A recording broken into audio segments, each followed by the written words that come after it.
Okay. I'm Patti.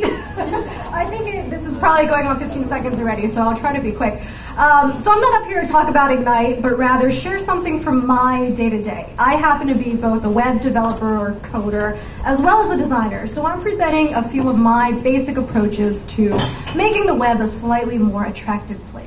Now, before I dive in, I'm going to start, this might not be the best idea, but I'm going to start with a look at Google. Now, don't get me wrong, I'm a huge fan of almost everything Google does, but that search page has always bothered me. This is a page that 90 million people look at every month. Now, wouldn't you think that in the last 10 years, they could have taken a little bit of time to make that page look just a little bit better? I mean, it's extremely functional, but why can't it work well and look good at the same time? And that's not to say we have to detract from the simplicity of it either. So in that age-old debate of form versus function, I'm saying let's have both. Why can't we have web pages that look amazing and still be easy to use and intuitive for our visitors? So going back, this is where I catch up. Going back to that Google homepage, I'm going to share a couple things that I would do to spruce up that page a little bit. Starting with that mess of blue underlined text to the right of the search box. Now we know that those are links because they're blue and they're underlined, but without reading into the words too closely, do we know whether that's one link or two or three? No, we don't. So when you've got two or three more choices, stick a bullet in the front. It's a great way to say, okay, here are your options. Tip number 2. The only thing you do on this page is type words into a text box. Let's make those text boxes bigger so that we can actually see what we're typing. Speaking of making things bigger and more spacious, in general, it's a good idea to add some white space around all of your elements, especially now that we've got so much more screen real estate. There's no reason to cram all your items up against each other in that way. So along the lines of adding space, let your text breathe too. And you'll notice that most of these tips, they're not fancy Photoshop filters or requiring a design degree.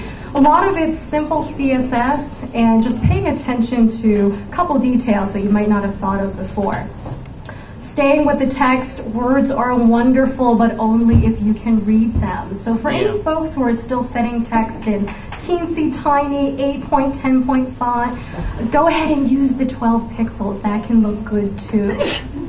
Of course, add pictures to enhance your text.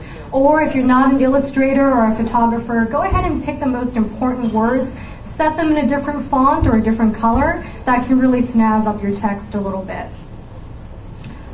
Next one's a broader one. When you're staring at that blank canvas, don't reinvent the wheel. Don't try to come up with a newfangled way to present web navigation. Stick with the tried and true and instead just focus on the details and making them better.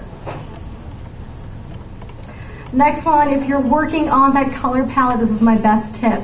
Steal from nature. Take a photograph or search for a stock photo and then color pick from those photographs. Nature will always have better taste than you. Another one from nature, if you can fade your edges into each other or add some gradients, it's a great way to soften up what otherwise can be a very hard and boxy medium, web pages.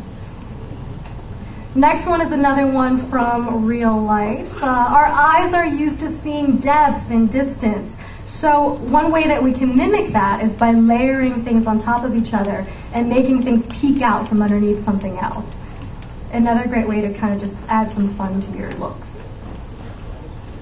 This is one for the web. Just embrace that things change. Love the fact that one day your pages can be depressingly empty and then fill with content the next. Key from this one is make sure that both those scenarios still look good.